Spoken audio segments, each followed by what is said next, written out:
And while he's doing that, So what do I got this for, for God's sakes? I don't know. But not knowing one end of a train from another, well, I'll just glad welcome everybody to this well-turned-out meeting of the Lebanon Historical Society, starring our wonderful guest tonight, Ken Cushing from Grafton. And you're on page 675. 675 of the forthcoming book. We won't set the publication date, but it's coming. I've been assured. Yeah, put on the ambassador, I think, you know. Is there anybody that didn't get one of these survey sheets? Okay, I'll spot you guys in the back. This is just to give us an idea of how people are learning about these meetings. And I guess once it gets into the railroad track, the word spreads around rapidly. There's honor among railroad men and women. I'll take these around back. We're being videoed tonight by CATV and by the Central Vermont Railroad. Railroad Historical Society. Railroad Historical Society. So I don't know how people could see your version. We hope this will be on Vimeo, via CATV. It'll also be on CATV. And we'll have some discs eventually at the Historical Society and the libraries. So if you really want to look at this over and over again, be persistent, you'll be able to track us down. And something will be on the website for the Lebanon Historical Society saying how and where one of these days. So, with all that blotting done, are you ready to roll? Yeah, we're all just enjoying voice there. Yeah, I had to ramp down a bit. Without further ado, huh? Without further ado, Okay. our friend Ken. Can everyone hear me back there now? Yes. Okay. First and foremost, I want to thank the Lebanon Historical Society very much for inviting me to this presentation here. This presentation is a part of a small part of a larger project, as Lee alluded to in his opening remarks. It's part of writing a book on the Northern Railroad that's taken, 12 years now. So it's been quite a prodigious task. Involved a lot of legwork, a lot of miles. I've met a lot of fantastic people along the way there in my research. I think this book, when it is done, should be a pretty neat book. It's about 635 pages so far. There's 2.5 chapters remaining to be finished in the book. And I think this book should have a broad appeal. A lot of photographs in it, appeal to a lot of railroad aficionados. There's a lot of content in it. Those of you who enjoy history, who enjoy reading about. Those of you who have a problem with insomnia, I think this book will cure that mentality, by God's sakes. And those of you people that are very practical minded and have a problem with papers flying off the desk, I suspect this book will be a great paperweight. So, I always begin the dissertation here because I remember the last time I was given a presentation for the Lebanon Historical Society. I was very sadistic. It was that evening. It was the World Series was playing at that time, and it was the first time that the Red Sox were playing in that game for 85 years. And I was going on, rattling on. I was having a great time. And it was 7:30, I seem to recall. And the game began at 8 o'clock. And I noticed in the audience there's a lot of nervous people looking at the watches here and said, oh my God. And then I heard the whispering in the back row. And they were saying to one another, my God, he's still talking, for God's sakes, you know? It's the World Series and it's the Red Sox and it's game 3. So I checked the schedule. What tonight, okay? The only thing that's gonna be on is Dancing with the Stars, the new season, so maybe that crowd's over there with the garden club there or whatnot. So without further ado, why don't we get a nice presentation?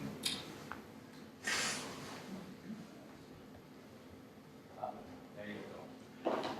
The early years, about beginning of the 1800s, the region, the country, was beginning to get settled down. And there was the beginning of a transition from a subsistence type of economy to a more market-based economy. In New Hampshire, a lot of the farms were starting to produce more than they could consume for their own benefit. The only problem was to get ahead. You had to be able to look beyond your own boundaries, your own horizons, because to make money, hard currency, to buy, that ready-made dress or the new plow and whatnot, it took hard cash. They won't accept barter, which was a practice back in those very early days. But the problem what was holding them back for the most part, though, was a very poor transportation. Roads at that time were very crude. Usually when the roads were set up, they were set up by when these towns were established, granted, with a clause in those grants that the inhabitants were responsible for building the roads to the king's standards. Well, I thought that clause was flagrantly overlooked. It was ignored. Settlers are more consumed with trying to set up their own homesteads rather than have a build a road that would possibly benefit someone else. And this is a problem for many years, till about 1800. And finally, it got to the point to say, we want to get around and have better travel and reach the market. We need some better road systems. And that was when they hit upon the plan of model to build private turnpikes. Pay as you go. Well, that was out around this area here. It was the Grafton Turnpike, or the 4th New Hampshire Turnpike coming up from Concord. And that lasted for a few years. And I say a few years. That corporation, the shareholders of that corporation did get rich off of that business model because all too often the inhabitants, people found a way to get around the toll gates, so to speak. Fortunately, and at that time, if you wanted to go to Boston, well, it took you about 6 days to get down there. And you had to be rugged. Bear in mind, the stagecoaches didn't have running lights in those days, so you get pulled into the traffic, you put up for the night. In the morning, you got back on, you continued the journey. Same way if you had cattle, you want to sell to market. Well, the marketplaces were in the urban areas like Boston that needed meat and whatnot, they would buy it. And so you had like cattle drives down these roads here and whatnot. And that was a pretty doggone long process. And while you might have started out with a fat cow, by the time you got to Brighton down outside of outskirts of Boston, that cow was pretty lean by golly, Fortunately, about this time, the Industrial Revolution was starting to gear up. And over in England, they hit upon the steam engine. And they put wheels on the son of a gun. And then in turn to that, they put it on a track. They had a railroad. And if anything, the folks over here saw that, what was going on, learned what was going on over there, and they said, hey, I bet we can apply this new mode of transportation to our own needs here and whatnot. And as soon as they got the thing up and running, it lit off a railroad building spree, so to speak. And we called it railroad fever. Everybody wanted a railroad because they could see the benefits of the railroad. Well, I should say not everybody, because in the 1830s to 1840s, whether the state would grant a charter or a license to build a railroad revolved around the eminent domain. Who gets to exercise eminent domain? Hey, you're not going to take my property or having a railroad, because all too often the railroad run right through the best part of your land, for God's sakes, because they come from level grades and whatnot. So they fought it out in the state legislature. God, some things don't change after all. And they finally, in June of 1844, the Northern Railroad was granted a charter, but they didn't exercise it. Bear in mind, the Concord Railroad was established in 1842, and it had come up from Boston. The Boston Lowell went as far as Lowell, and with Lowell to Nashville was the Nashville Railroad, and bit by bit, they were making their way north. And the goal was to reach the Great Lakes, all right, Ogdenburg in particular, and also finally Montreal, because there was the merchants of Boston that could see the potential. Because you see, they were in competition with New York City, all right, as a port of call.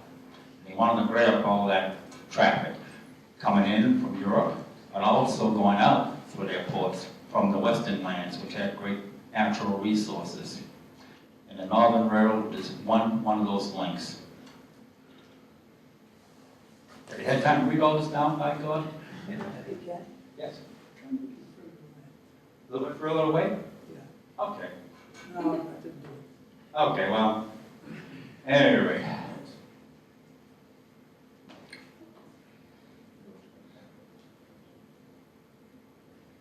So then, on December 27th, 1844, the Northern Railroad was finally chartered.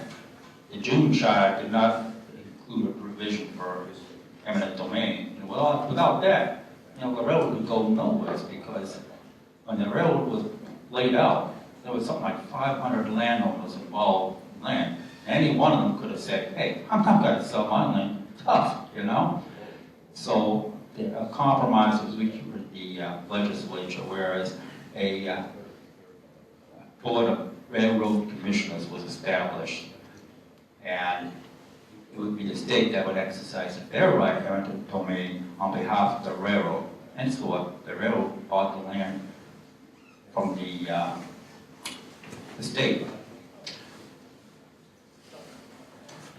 So, having received a charter for building the railroad, and the next year, 1845, was spent in first off laying out a route for the Northern Railroad. There were several ways to get from Concord to White River Junction, where it was going to be. And towards the end of 1845, they had established a route, and it was 69.3 miles long.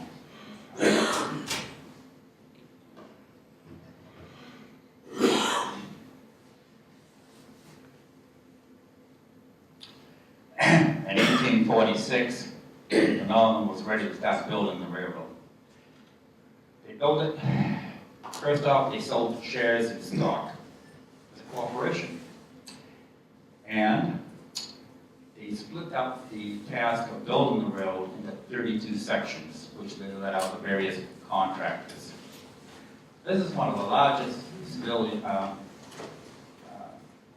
construction projects in the state at the time.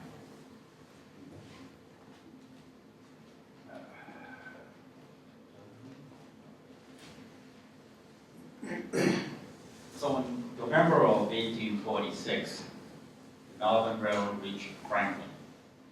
Now this is quite a milestone that had been established right there, because the Northern was eager to demonstrate to the public and to potential shareholders that yes, they were capable of building a railroad, and it was practical.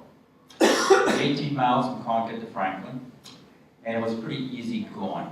All right, pretty level grade. It followed the course of the Merrimack River, and the only real major obstacle that you encountered along those 18 miles was the bridge in the Kentucky River at Pennacook, and well, it was Fisherville at that time, and Oscoin. So they had to build two pretty large bridges there. But they got the railroad to Franklin, and you know something? They had a party, by God, that day. And it was a free lunch. Very few people would turn down a free lunch, But I want to tell you something. There's about several thousand people attending this party, all right? And I think it was a guide thing, because the reports I read only mentioned one lady being in attendance. And they said that she was there to serve coffee. At Lebanon, the railroad took a hard left. It was climbing out of the Merrimack River Valley. Okay, when I say a hard left, that means we're climbing up grade now. And we climbed up grade to East Andover. They had, when they were considering the route of the Northern, they had at one time considered going to Bristol and then turning to go over to Danbury, much like the present day 104 Falls. But they decided otherwise. They started to go through Andover. They went through the Potter Place and Wilmot and Danbury. On September, they arrived in Grafton, all right? And in Grafton, they had another party, all right? And they had none other than the Honorable Daniel Webster attend that get-together. Special train came out of Boston with the shareholders and anybody else pretty much wanted to go on the ride there. And Daniel, the train's end of track was in Grafton at that time. Daniel Webster got out. It was a pouring rain, so it was a pretty short speech, you know, not bad. And everybody got back in the train. They said hallelujah. And Grafton residents, they were satisfied. They had a good time. I mean, God, this is a big thing for them because, you know, they were pretty sheltered. A lot of these communities were at that time, you know. This is the outside world coming into their world. On November 17th of 1844, 47, all right, the railroad reached Lebanon. And then they had the granddaddy of all celebrations. 4,000 people attended. During that winter, it was a terminus for the Northern Railroad because the bridge over the Connecticut River was still in the process of being built. Like I said, they had 4,000 attendees. Daniel Webster there once again. And by the way, the railroad in Daniel Webster at the time lived in West Franklin. The railroad right came by his doorstep. And in fact, they built a little railroad station down there just for his convenience and for that little neighborhood there and whatnot. In June of 1848, the railroad finally made it all the way into White River Junction.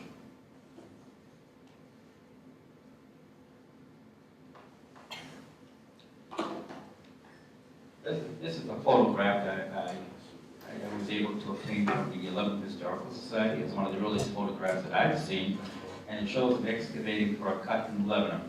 All right, and I got questions there.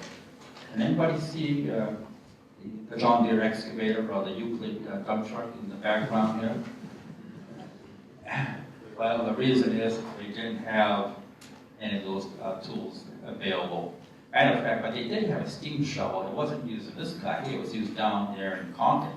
And it was a very crude steam shovel, as you can very well imagine. And the contractor used it for about a month or so, got frustrated with its inadequacy and being able to do what it was supposed to be able to do. And he went back to the old way of doing things, pick and shovel. 32 sections of railroad were being built at the same time. At one time, they had 1,200 laborers working on it. The majority of the laborers were from Ireland. And they were very good for the local economy, by the way. Okay, the farmers, you know, sold fresh, vegetables and whatnot. Yeah, they sold apple cider too. Well, the Irish really liked that, by God. In each work site, they have a shanty town that we set up to house all these laborers and whatnot working on the railroad.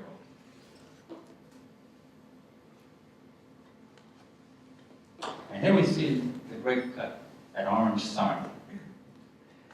There's about 1,200 feet of rock that had to be cut into, and in places it's about 50 feet deep. And all the railroad was completed in 2 years, people. But if you want to say the Golden Spike was never set here in Lebanon, and there was no spike set here either, but to commemorate the event like a transcontinental railroad. But it took all 2 years to build to make this rock cut here. And when the end of track came to the rock cut, it was still in the process of excavating it. And what they did so as not to impede the lane of track, they built a temporary track around the rock cut. They hauled the locomotive around it, and they kept on going laying track while the rock cut was still being excavated. The contractor for this was allegedly John Kilton of Grafton, and he went broke making the rock, doing the work. So which only goes to show you, never should do things on estimate, for God's sakes. But in 1849, he was salvaged, he was redeemed, because he followed John Greeley's advice. He went west, went all the way west to California, and was a 49er. He struck at Ridge, came back to Grafton. He built a fine mill in Grafton, and he was one of Grafton's more prominent citizens.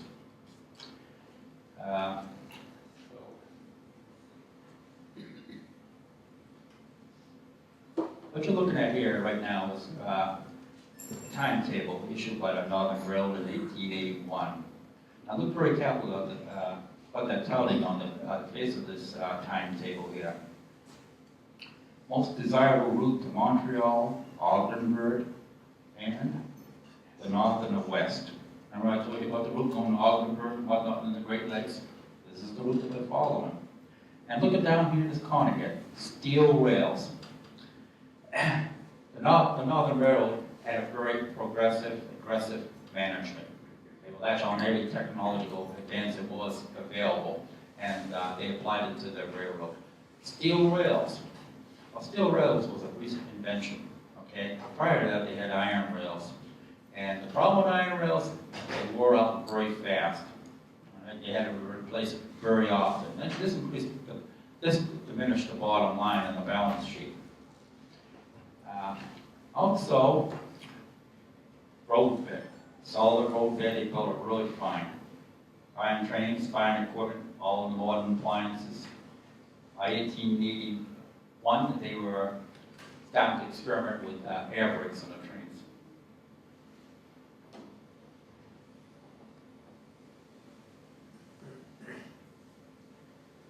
Now, what we see here is a route map of the Northern Railroad. Now you see a couple of the yellow lines right there. That's the main line and the Bristol branch, that little leg that goes up towards the lake there. This portion over here, okay, this is the Concord and Claremont Railroad. This is the Petersburg Railroad. This is the Sullivan County Railroad.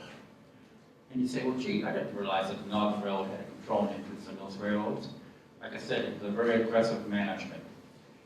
And the trouble with the railroad is a fixed asset, okay? So you gotta protect your flanks if you want to protect your traffic. And by having control of these railroads here, okay, then they controlled what traffic went over those railroads, and they got more or less the cream of the crop, the through traffic, rather than be routed over these secondary routes, would be routed over the Northern Railroad. Matter of fact, when the Concord and Claremont was being built, all right, they had a hard time getting into the railroad station. And you'd ask yourself, well, why is that? Because the Northern Railroad owned the land upon which they wanted to build their track into the station. And then finally, they had to go to court to get the state to step in and say, hey, they got to let them in, all right? Begrudgingly, they did. But the Concord and Claremont was a financially weaker railroad, and the Northern Railroad was a pretty wealthy one. They bought the mortgage of the Concord and Claremont. These lines down here that you see, these are what are known as the lower roads. Lower roads like the Concord Railroad, Boston and Lowell, Nashua Railroad. And these are the, and as you can see the situation here, all this numerous short line rails, they were constantly having to negotiate with their connecting rails or tariffs. How much is it going to cost to send my car over your railroad and vice versa. It was very time consuming.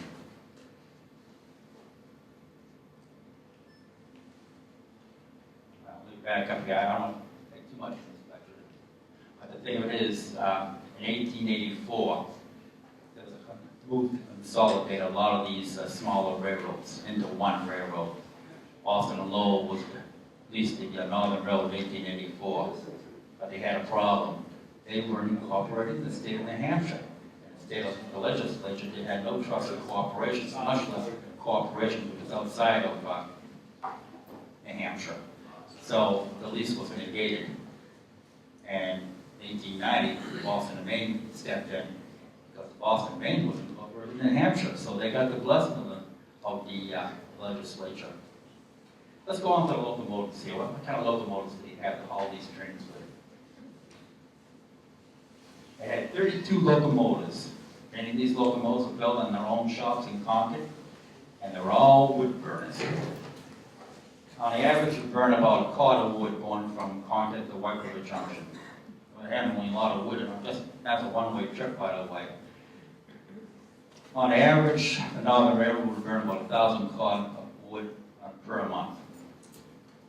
It was very good for the farmers and whatnot, because in the wintertime, they get all the wood together and they put it on trackside and they haul it down to the sheds and whatnot. Store it there. Most of the locomotives were of the so-called American Standard design. That is, they had 440 wheel arrangement. It was a pilot wheel, which was a truck, what they call a truck, up front, and it had 4 wheels on it, and it had 4 drivers, and there were no wheels in the back to support 5 horses with you. These locomotives were very small locomotives.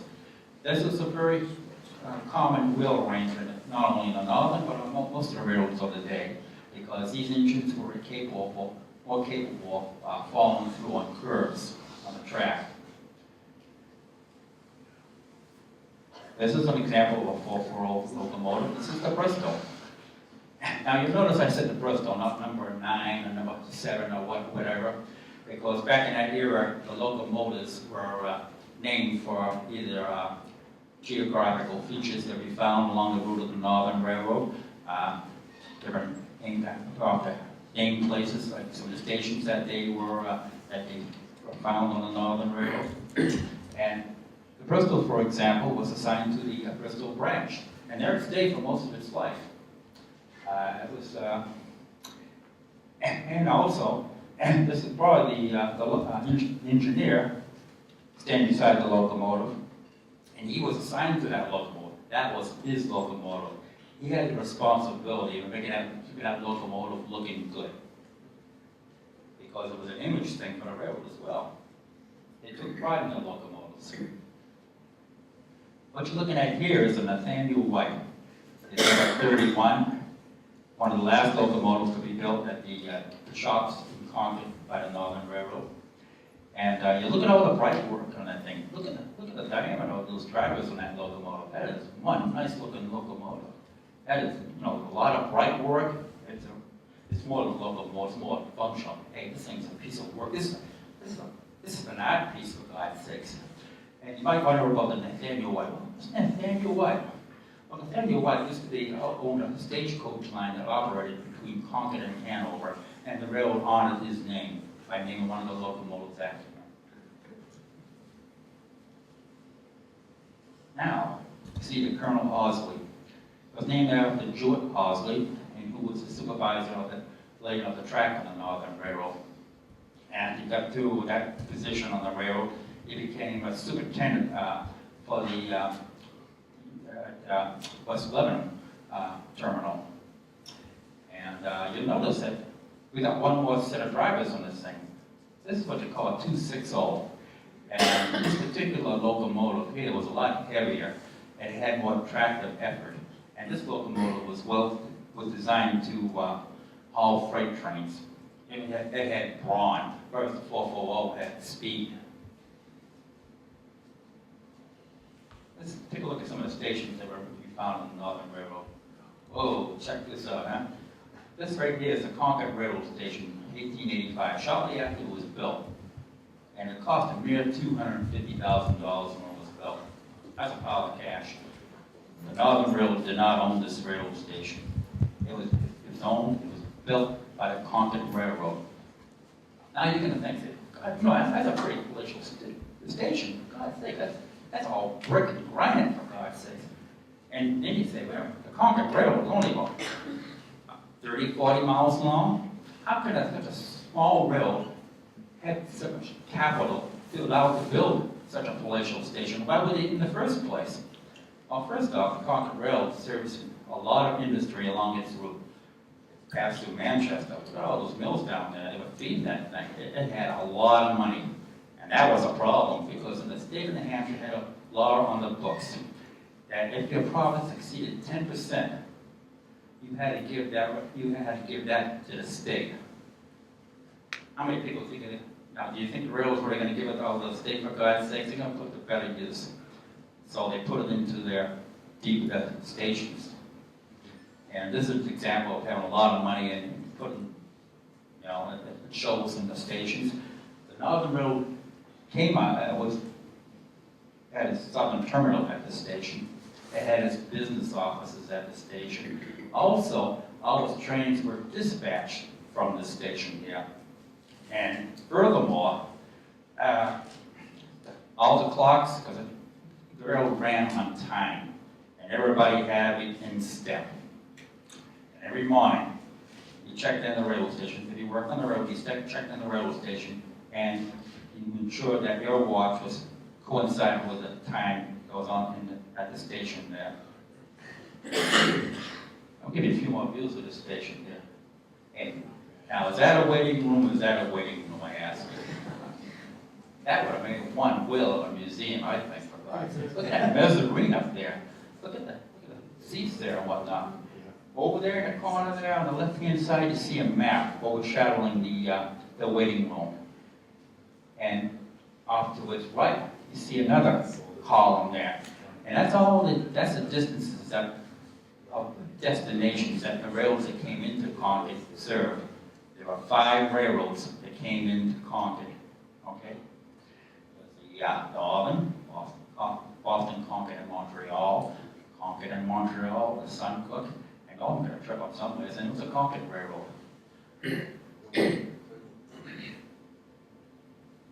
And look at that, the Concord coach is on display in the waiting room. That's pretty neat. That's still with us today in the New Hampshire Historical Society.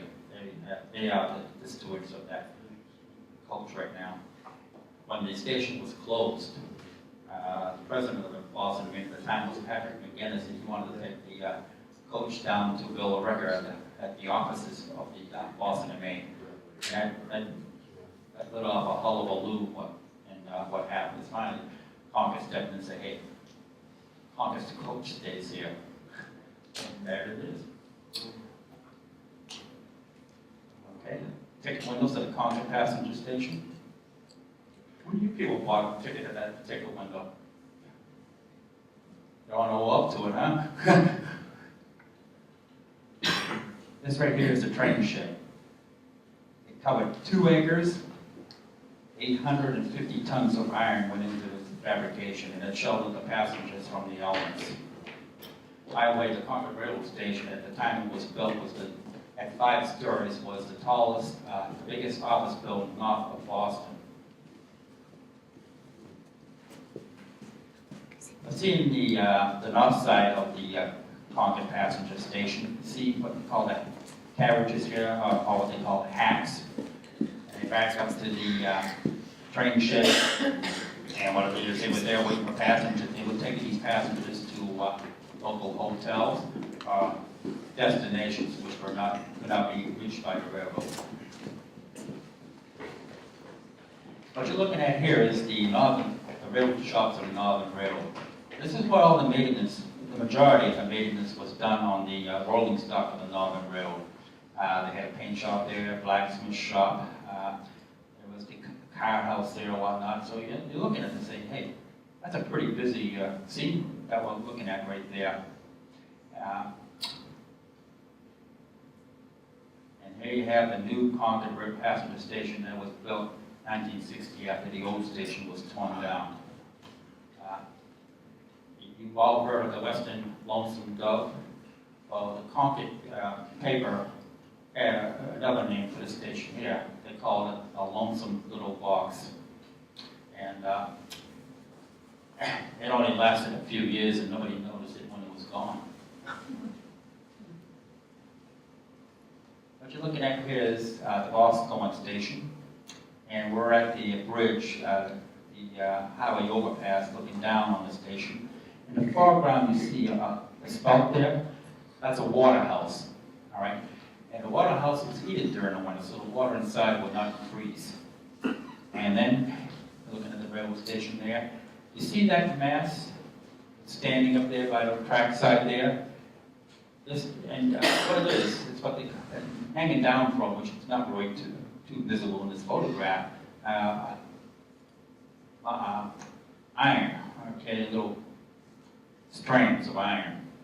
Those are telltales. And you say, well, that's a curious device, accessory we found on the roadside, by the track. And what it is, back in those days, to set the brakes on the train, you'll have brakemen climb up on top of the cars and set the hand wheels on the car or two, all right? And if you felt those strands of iron brush up against him, that was his key. You better duck because you were coming up to a bridge, all right? Now I'll go a little digression here on brakemen. The railroad was provided some really decent jobs. You can always tell that most of the brakemen were young. There were very few old brakemen, all right? And you can tell the seniority of a brakeman by looking at his hands, noting how many fingers he had left on his hands. Because those cars were coupled by what they call pin and couplers, okay, linking pin. And to pull the pin, to uncouple the car, that's an expression that lasts even to this day, pulling the pin. You had to get between the cars. Now, consider this. Communications were very rudimentary back in those days, all right? The way you communicated from the engineer to the brakeman, okay, was a series of blasts on the whistle, all right? And the engineer would look back, and the brakeman would have a lamp with him, and he'd swing it to get a signal whether to back up or go ahead. Coast was clear. And but it was an awful hazardous position. Most of them, like I say, were young men that needed, saw an opportunity to make a little bit of cash and whatnot. Fatality rate was very high. You can imagine how it must have been just climbing on those cars on a good day, all right? I don't know what it must have been like walking on those cars in the winter on the ice, or how about in the dark. It wasn't unusual for a train to pull into a station and the conductor would look around and wonder, where's the brakeman? And it would finally dawn on him that the brakeman was that they left him out back somewhere in the track. And chances are the poor devil would be horribly mutilated or, he would be instantly killed. So it wasn't a job for the faint of heart. What we're looking at here is the Franklin passenger station in 1900. The station was a replacement for the old Northern Railroad station. It was replaced in 1893. And you can say that, look at the station and say, hey, that looks pretty elegant. I mean, look at this. You've got eyebrow dormers on the roof. You got plated windows in the gable ends. And you've got a platform, the waiting platform is protected by an overhang there. And look at the brackets on the pillars supporting that overhang. So it is a very elegant station. By the way, Levin petitioned many times to the railroad that they too wanted a new railroad station. And the railroad ignored them. Instead, it offered them fix-ups on the station and whatnot. Levin just didn't have any traction like Franklin did, I guess,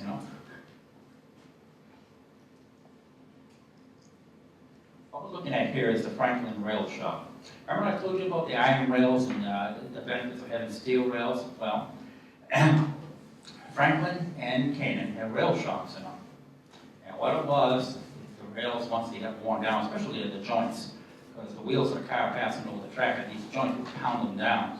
The rails would have to be picked up, brought into the rail shop, and they had a gang of blacksmiths. That's all day long. That's all they did. They rebuilt the ends of the rails and put them back into the track. It was a continuing job.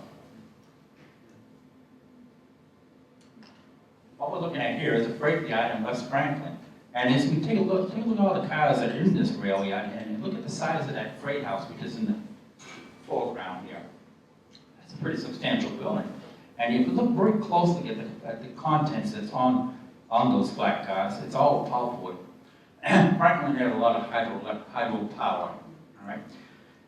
And all the industry, however, was over there in what they call Franklin Falls. One of the largest industries there was the Winnipesaukee Paper Company. They went for a lot of pulpwood. And all day long, all they were doing, they had wagons bringing pulpwood back to the mill and bringing back finished products to the rail. And this was a real pain in the butt, because, hey, it impacted them. They were businessmen, and it really impacted their bottom line. And they petitioned for many years for the Northern to say, hey, listen guys, we'd like to have a little bit, quote unquote, curbside service. And of course, the Northern, being a good corporation like it wasn't going to spend any more money than they had. Hey, we've got you guys. Why should we go to the expense of building a spur into your businesses? Because first off, they had to cross the Merrimack River, for God's sakes, and that was quite a stretch in itself. More about that later. The Bristol branch. The businessmen of Bristol, as I said earlier, they wanted a railroad, the route of the Northern Railroad to go through the town. And when they found out that the Northern instead was going through Andover, they were not to be deterred. So they took it upon themselves to say, hey, we'll build our own railroad and connect with the Northern at Franklin. And so they did. It was 12.83 miles, and it was very level grade. It was a quote-unquote easy railroad to build. You didn't have to go blasting any ledge or any rock cuts or any, humongous bridge. They only had one really, well, they had a couple. They had a truss one, they had a bridge at Smith River. So they went ahead and they built the railroad. And matter of fact, in 1848, when the Northern was open for business, they approached the Northern and said, no, we realize that we are really stranded here, so to speak. We have to depend upon your good graces. How about you have a stock swap and just take the Franklin Bristol Railroad off our hands? And the Northern agreed to it. So it became the Northern's branch line, Bristol branch. What you're looking at here is a broadside advertising that the railroad was now open on July 1st, 1848.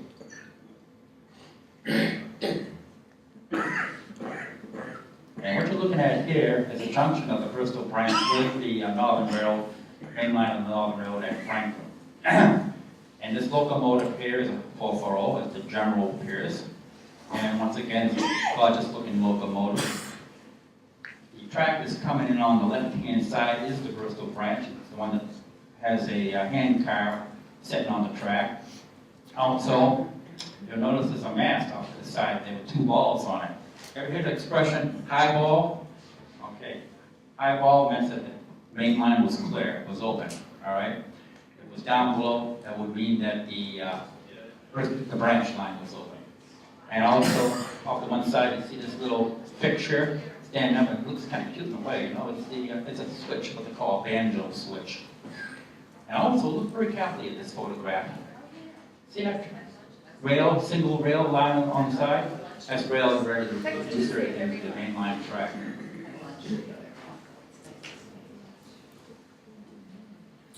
What you're looking at here, going up the Bristol branch, is the hill station. Now, this is a pretty substantial building. It's a good-sized building. You say, boy, it must have a lot of business in this railroad, right? Well, actually, it served many functions. It had railroad facilities, which is the waiting room, okay? It also had, and by the way, the waiting room was the general waiting room, because the practice of the day was a lot. It was like we had the ladies' room, because they got genteel, and many little savages. The guys, for God's sake, they got their own waiting room. Probably to spittoon with it too, And, but they had a ticket office in there. And they also had quarters for the station master's family. Because bear in mind, when this railroad was built, a lot of these stations had those accommodations for the crew, because they have no rental properties out there, for God's sakes. And a lot of times when these stations were built, they were built in the woods, for God's sake. There's nobody else around. And to run the railroad, you had to have a crew available day and night, because the railroad ran nighttime too, unlike the stagecoaches. And also the store had a store in it. Hey, one-stop shopping, huh? Hey, location, location. What a deal, what an arrangement, huh? And we're showing train time, a train coming down from Bristol and stopping at the Hill Station. And there's a siding right there. What you're looking at here is the local, and it's coming into Bristol. Right now it's at Profile Falls, and you look very carefully, there's a mast standing up back of the cab of the locomotive. This is the flag stuff, that's all it had, that's the only facilities that were available there, but they had a few. Profile Falls used to be more popular than it was in later years. They had a sawmill there, and even had a store, and they had a couple of residences there. Next up, end of the line, the Bristol Terminal. Take a look at this. It might have been easy rail to build until they got to Bristol, all right? At Bristol, they ran up against a brick wall, quite literally. Because you got that hill right back there. You got that mill there. That pulp was a pulp mill, and they were the ones that had the best location for access to the railroad facilities and whatnot. But Bristol was an industrial town too. They had a lot of mills there. They had a Dodge, and the Dodge was a textile mill there. You know the cardigan sweater, folks? It had its beginnings in Bristol textile mill there, in Cardigan Mountain. But this right here is the passenger station, and the passenger trains were back up to the station. I want to tell you, when you're backing that train up, you had to be right careful, because if you didn't, you'd be hit, okay? But this is where the Newfound River comes into. This is where the confluence of the Newfound River is. Now look at all that pulpwood that's laying there, whatnot, ready to be loaded. Another view of the freight yard. That's how close the track runs to the edge of the wall there. And you see that wall? That's pretty high up, wouldn't you agree? It should have been in the flood of 1895, because the water rose to within inches of the top of that retaining wall there. There's a smart-looking train right here. The local preparing for its run down track to Franklin. What you see here is the engine house, because they did have an engine house in Franklin there. And this is why they kept the engine overnight. And kept it, because you had to keep the locomotives warm all the time, so keep it going, whether you were running it or not. The station burned well in the 1920s because they had a chimney fire in there. At the time, they had an experimental unit car 101 there. It was a single car, but experimenting with was a forerunner of the Bloodliner. The whole shebang went burned to the ground and never was replaced. Okay, how about discussing the Franklin and Tilton Railroad? Talk about a squeeze, huh? Thank you, Steve. Thank you. Okay. You have the main line of the Northern Railroad right here, and then you have the freight yard for Franklin and Tilton. Now you can ask yourself, what is Franklin and Tilton? That was built in 1892. Well, I got to the point that the mill owners had it with the Northern Railroad and said, hey, listen, if you want to build us access, door-to-door access, 12 mills, that's fine. Because 5 miles over is the Concord and Montreal Railroad. And you know something? They'd be more than willing to take the business and build a railroad in there. So with this kind of incentive motivation, the Northern Railroad broke down. At that time, it was being leased by the Boston and Maine Railroad, but it was just being leased. They had the blessing of the Northern. So they did build the line over there. This station here was so narrow, okay, that it didn't have room for an outhouse. So if you had to call on nature, you had to look both ways before you stepped off the platform and run across the track, and there's your outhouse right there, folks. And in the background, you see the outline of a covered bridge. That's a covered bridge that spanned the Merrimack River. And there's a bridge right there. Look at the height of those piers along that bridge. That's quite a ways up there, folks. And right here is the only train, this was the local. This is the M&T Railroad's only locomotive. They called it the Spook. And all day long, all it is ran back and forth, 5 miles. And look at this is the only passenger station to be found on the Franklin Tilton Railroad, and it was built in Franklin Falls. But look at that thing, 1892. Is that thing palatial or what? That's the kind of station that you normally would expect to find in the suburb of Boston at the time. It was palatial, all right? It had water closets, okay? You didn't have to get out, step out of the station to the outhouse, for God's sakes. It had the seats, the settees were embossed with the F&T logo.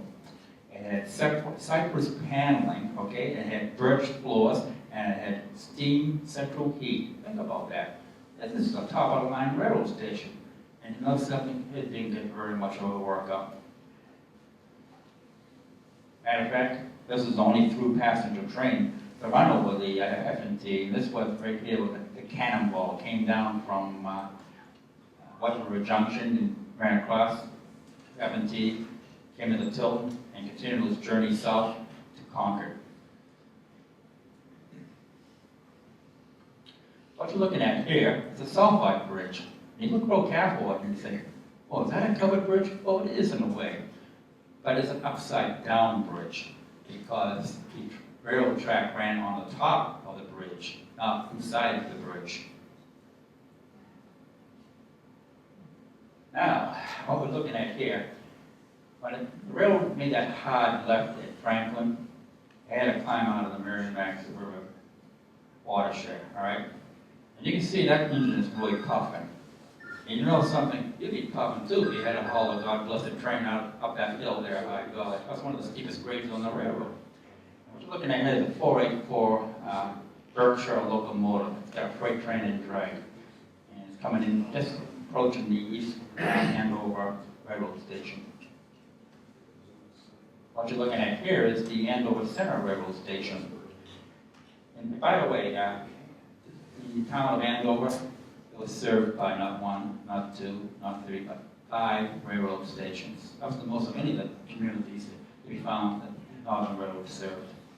This railroad right here served basically as traffic came from Proctor Academy, and also the fact that it had a high school.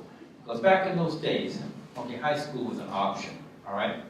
The towns would pay for tuition of attending high school. However, the parents of the student had to pay, come up with cash to pay for transportation to high school, all right? So you had a choice of high schools, a lot of these towns did, They didn't ride school buses then, they rode the train. And a lot of high school students got off at Andover Center there. I should tell you a story like this. Is everybody still awake with me, by God? You still with me? All right. I got to tell you a story. I've come across a lot of stories and research this thing here. You know how school buses are. You got to be right there, and nowadays, and you get on board, and there's no fuss, no muss. Hey, have a seat. Let's get going. All right. Well, in Grafton, there's this school children, and sometimes kids still didn't do the homework the night before. All right. They had a plan. If we dawdle a little bit, I bet we missed the train. Then we could blame the train. It was the train's fault that we missed the train. So as they were approaching the station, they saw the train start to pull up. And they were thrilled. They said, hey, the plan worked. Unfortunately, the conductor caught sight of him out of the corner of his eye. And he had the audacity to stop that God blessed train until they got on board the thing. I mean, that was really cruel treating people, really, because he ruined the whole day, because he hadn't studied for that test, for God's sakes, Shame on him. What you're looking at here is the Potter Place Railroad Station. This is the only replacement station that the Northern Railroad built on its own. That was 1874. And look how fancy it is, the gingerbread construction, the stick construction and whatnot, and the badger board and the wainscoting. It was a very nice station. And you look really closely at this photograph. Down, up track, okay, just behind those trees right there, that's a waterhouse. Now we're in Danbury. And this is a very busy photograph, I'll grant you. But On to the left, you see that structure there, it's kind of washed out and whatnot, but you see the post there and whatnot? That's the wood shed for the shelter of fuel wood for the locomotives on the Northern Railroad. And how it worked is the train would stop at the station, and then you had the engineer would have a ticket, okay? It would be like, and it was like in the boss with the Nathaniel White or the Colonel Halsey or whatnot. They would give it to the station agent, and it'd be like for half a car of wood, or a car of wood, whatever much you need, and they would load it on at that time. That way, they kept track of how much wood they were using on these trains here or whatnot. Normally, a shed like that would probably accommodate about 900 watt of firewood. And you have to ask yourself, what kind of firewood were they burning on these doggone things? Oh, no, they were burning softwood, pine, spruce, hemlock. And you say, well, what would that be? Because it gave a quick, hot fire, kept the locomotives going. They're not trying to keep warm, they're trying to keep the doggone water boiling in those things. Here we have Grafton Center Station. And this is another arrangement where they had a store in there. Many years, the station was not owned by the railroad. It was owned by private concern because it was operated primarily as a store, but it had railroad facilities in it. The storekeeper was the station agent. And you see curtains up in the window there. You might say, well, gee, that's a pretty fancy station, Well, those guys are really in it, Better homes and gardens, maybe, huh? But what it is, that's the part of the quarters upstairs for the station agent's family. In 1906, they had a chimney fire burn it right to the ground, and it was replaced by a far smaller station, which did not have facilities for station agent's family. Because by that time, he was living somewhere else in the center because they had housing that had since been built up that would provide housing for his family. Now we're coming into Canaan, and Canaan was a fairly big station here and whatnot. This is your car house here. You got your baggage room there. You've got your you got two waiting rooms, one for the ladies and one for the guys. And further up the track, you can find your stands your freight house. 1923, you got a new station. They got a new station because most of the town burned down in that fire in June. It was a very hot summer, and some children were playing with matches and started a fire in the barn. Well, you know, everything went up in smoke within a matter of hours. The last message that the station agent at the time telegraphed down to Concord, it's getting hot in here. And at that time, he just dashed out the door and the whole thing went poof. It got so hot that the rails in the track were twisted by the heat. So before they could resume through traffic on the rail, they had service on the rail, they had to replace the track. What you're looking at here is the Enfield passenger station. Oh, they must have had a good crowd there by golly. Oh, wouldn't go on the train? And on the rail, used to have excursions, people. That was one way to build Boston, Maine, built business for it. You can have a lot of excursions went to, I can't pronounce the name, okay, up to Newport, Vermont. Mendenhall? Am I close? But that used to be a popular destination. And down in Boston Garden, all that stuff. And they advertise it with the range specials. What you're looking at here is, once again, you're looking at the woodshed of the Enfield Railroad Station. This is a new station built in 1908. And to the right, you see that, barely you see that outline of a building there. That's the Hood Creamery there. And if you take a look at that mass and say, holy Toledo, that thing's going reaching to the sky. Are they trying to signal the sparrows or whatnot? By the way, they call that not a semaphore, but a train order board. If you had an order waiting for you, it would be at a certain position so the train would stop and the engineer would get his orders or whatnot. The reason for the height of that mast there is if people are familiar with Enfield, you'll notice that there's a highway overpass right there. So in order to see that order board, you had to go far above the height of the bridge so you can see it from a distance approaching from that side. Now what you're looking at here, now we're in East Lebanon, on the banks of Mascoma Lake. This barn-like structure that you see on the right-hand side, that's an ice house. And Mascoma Lake used to provide a lot of ice for the city of Lebanon. Now we're into Lebanon.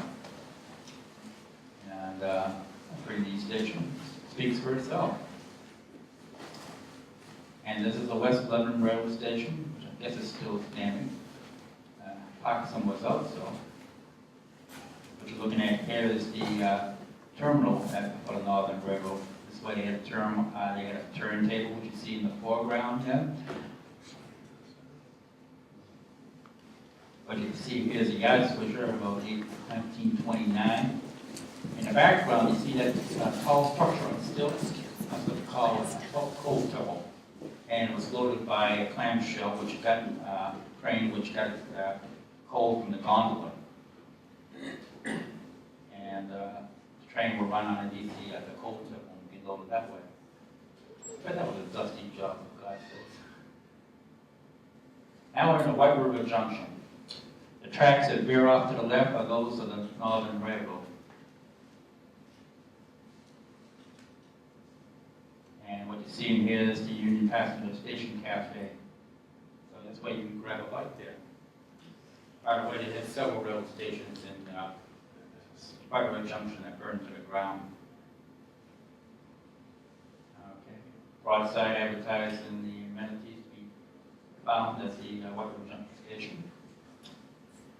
And this is the new station that was built in 1937. There's a brick station. It's still with us today. Going to the trains. How are we doing, people? Doing all right there? Are we still having a good time? Okay. You know, it's going to be a written examination at the conclusion of this thing. You understand that, you know, it's essay type questions. What you have in here is the Worcester Salt train leaving West Andover around the turn of the century. And it was a public publicity scheme, because you look at this. All those box cars are all alike. Each one of them has emblazoned Worcester Salt. But it came out of New York State. And what it is, they would, in the fall, they run one of those unit trains. It would attract a lot of attention, because, you know, it was uncommon to see something like this. And it was a big, heavy train. Hence what you see is what they call a double header. Two locomotives on the head of that train. And at the tail end of the train, they had a coach.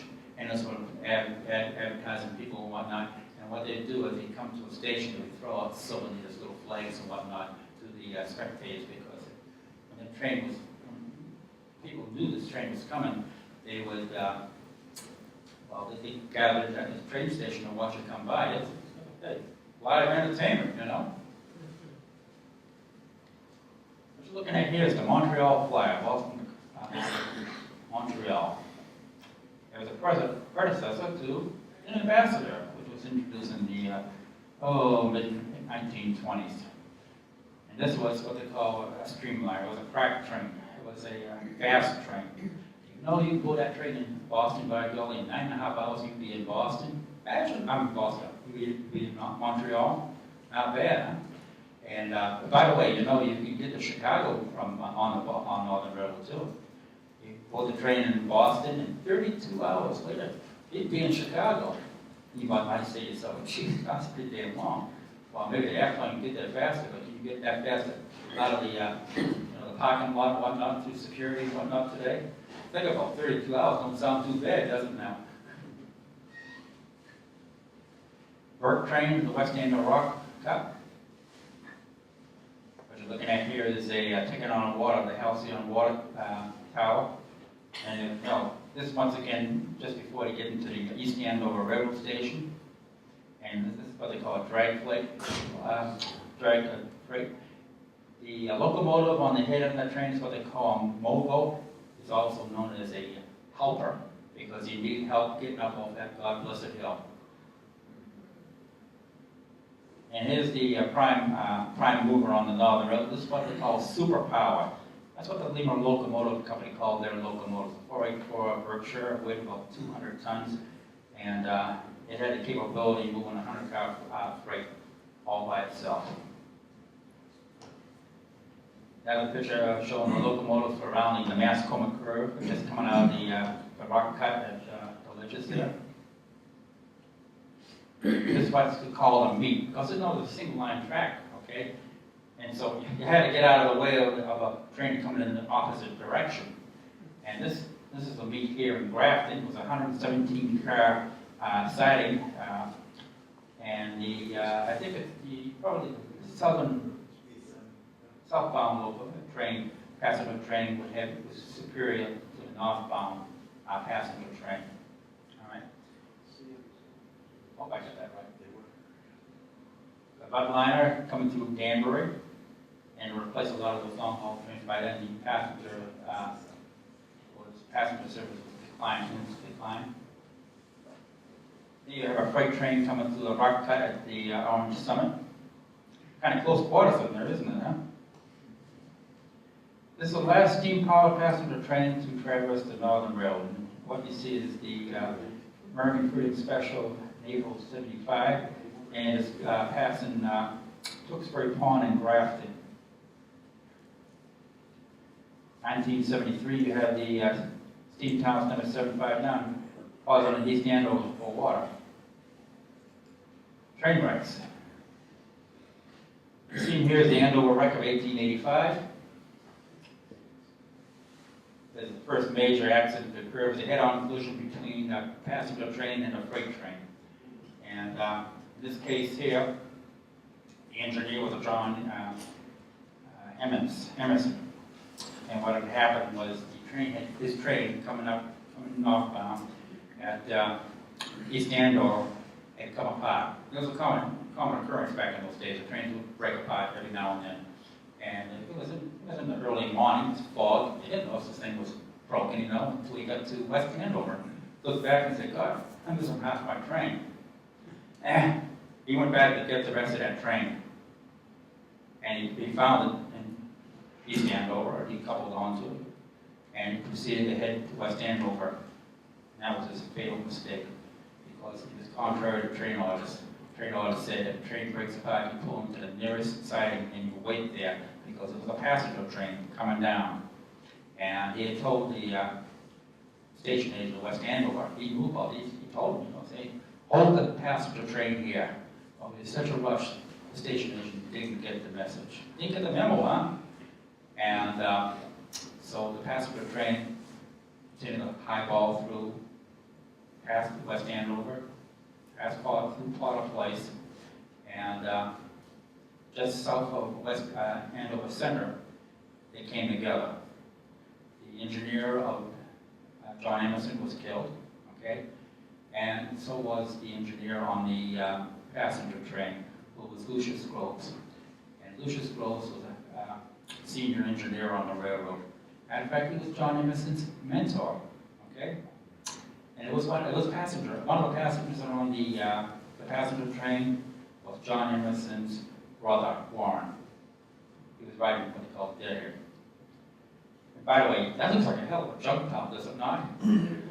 Well, what it was, those engines were rebuilt and put back into service. They didn't throw anything away in those days, And those things are pretty sturdy, so. What you see here is the monument of Lucius Groves' monument at Concord Blossom Cemetery. What you're looking at here is the Chandler Bridge in Lebanon collapses. By this time, it was about 1884, the Boston and Lowell had leased the Northern Railroad, and its locomotives were heavier than those of the Northern Railroad. And the bridge, Chandler Bridge, couldn't take the load. You know who the engineer was on this train? Warren Emerson. And he felt the bridge started to give up. He opened up the throttle, he got to the other side before everything went to pieces on. What you're looking at here is a rear-end collision at the Enfield station in 1899. They had rear-end collisions back in those days, just like they have today, for God's sakes. How about that? That was a very upsetting moment, I'd say, huh? Right here, the two engineers are exchanging papers for insurance purposes. All right.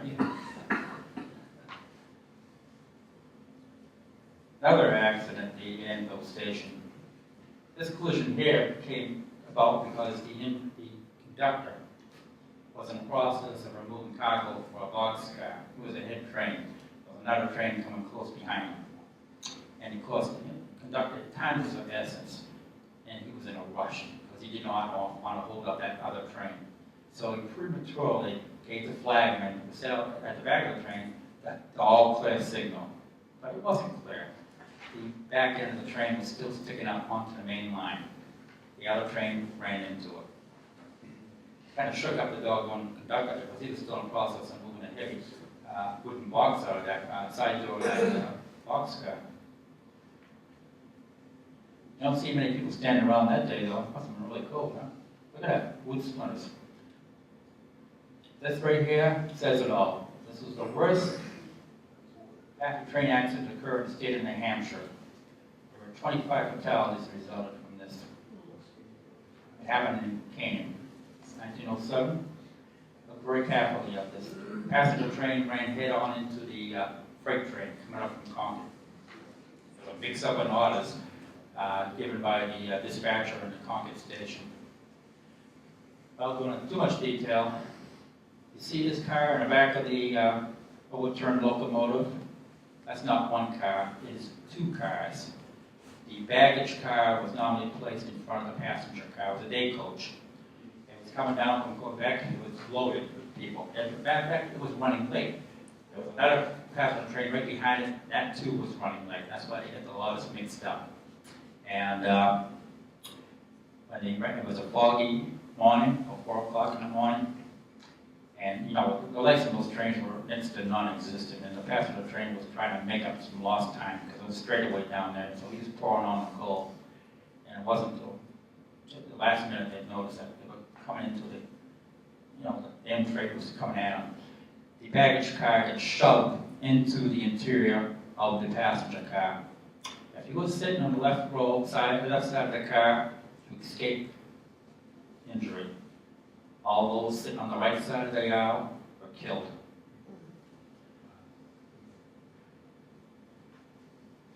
What you're looking at here is the Montreal Flyer, and it derailed at Garish, that's North Boston.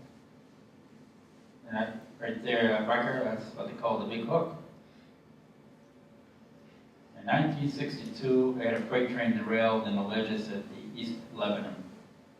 Got banged up pretty bad. It had rained pretty heavy that day, and they theorized that the heavy rain and the vibration of the train over the track loosened up some rocks which fell down into the right-of-way. They ran into it and derailed. Now they weren't carrying crude oil back in those days, okay, so you didn't hear the boom or whatnot. But there was a really big concern there because there was concern about gasoline leaking out of these cars into the Mascoma Lake, because Mascoma Lake was the primary source of water for the city of Lebanon. Imagine taking that wreck, all those cars out of that rock cut, that must have been quite a chore. There's a piece of steel still there. There is? Yeah, couple. Oh, wow. Beside the red track. Probably, yeah, metal detector, you'd find a lot of shreds there, wouldn't you? Huh? But you know what the practice was in those days, you know, when you have a train wreck, a lot of the cars with wooden body, if they were just too bad to be retrieved or whatnot, they just tipped them over the side and they burned them, you know. That was the practice in those days. So I'm quite sure if you got a metal detector at some of these wreck sites here, you find quite a few interesting things there in the ground. In record 1949, northbound passenger ambassador ran into the southbound ambassador. And basically what it was, the southbound ambassador was put on the passive siding and to allow the northbound passenger train to proceed unimpeded. But the problem was, the practice was, as I told you earlier, southbound passenger trains had superiority over northbound passenger trains. This day, because the northbound passenger train was running late, they gave him priority. And the brakeman on the southbound that was parked on the siding was so accustomed to that routine of going down and throwing the switch, he threw the switch before he realized, oh my God, the northbound's coming right into it. And so he did. By the way, when northbound was coming off the straightaway, okay, and that's about 60 mile an hour territory. So, you know, you slow down a little bit when you went to the in, but not too much. But he went around that curve, the engineer saw what was about to occur, put on the brakes, but it was too late. And he bent the frame on the locomotive, among other things. There were no serious injuries, however, which is pretty fortunate for everybody concerned. Natural disasters. Canyon always floods up. This is no exception. 1895, Indian River overflowed its banks, and this is the results. Freight yard in the back, passenger station there. This is the freight yard right here. Wiggly there, a little bit of work to rebuild that tractors there, whatnot. Looking here, the flood in '96 boss going. This is the Kentucky River. That's the Ann and Dustin Memorial Monument there in the background. Now look at that. That water's right up to the floor there because they had an ice jam on the Merrimack River. This is where the Kentucky empties into the Merrimack River. This right here is on a better day. Now look very closely at this photograph. See how far the water rose up that day in 1896. What you're looking at here is on the Bristol branch. Bristol branch, like I said, was easy road built because it followed the course of the Pemmican-Wassac River. That's all home farm. Pemmican-Wassac, however, had a tendency in the springtime to dam up because of ice breaking out of the river. This is one occasion here. That bridge you see floating down the river, that was the highway bridge that carried traffic over from Hill to Samerton. And it's going down the river. You see these fellows right here in the work car? They're railroad workers. And a couple of them are going to help to walk over the ice, onto the ice floes, over to the bridge, and burn it. Because the Boston Maine owned the dam down the river with Eastman Dam, and that provided electricity for their trolley car operation in Concord. And they feared that if the bridge would go down over that dam, it would destroy it. What you're looking at here is the gouger at Danbury, the blizzard of 1920, March 9th, 1920, back. And yeah, it's still back in those days too. That snowplow was called a gouger by the locomotives. And the problem they had in there is that in the blizzard of 1920, it started off as rain, and everybody became very complacent. They went to bed during the rain, held on the windows, and they said, hey, the snow's going to be gone by the morning. Well, it did. The temperature fell to 12 degrees, turned into a howling blizzard all day long. And the problem is the ground was still frozen. The water froze over the track, pools over the track, and then it had snow on top of it. You couldn't, running a snowplow, you had no way of knowing if there was ice over the track or not. The only way you knew is when you found the snowplow out in the woods somewhere. So what happened? They had all hands working party. All the communities had to pitch in and shovel out hand shovel the tracks, okay? $1.50 a day, people, not $30 an hour. $1.50 a day, they were shoveling up the track. And here they are shoveling in Danbury, breaking out the road, and the snowplows in the background. Right here is the Bristol Terminal flood of 1936. That's what looks like a dam. That's a railroad siding under all that water. And what's coming down there is what they call Depot Street. There's another name for it too, Water Street. I think that was aptly named. And what you're looking at here, this is looking down that street. This is the access road down into the railroad station. And it took 1,500 loads of gravel to repair that damage. But worse yet, this doomed the Bristol branch because this is not the only portion of the branch that was severely damaged by the flood.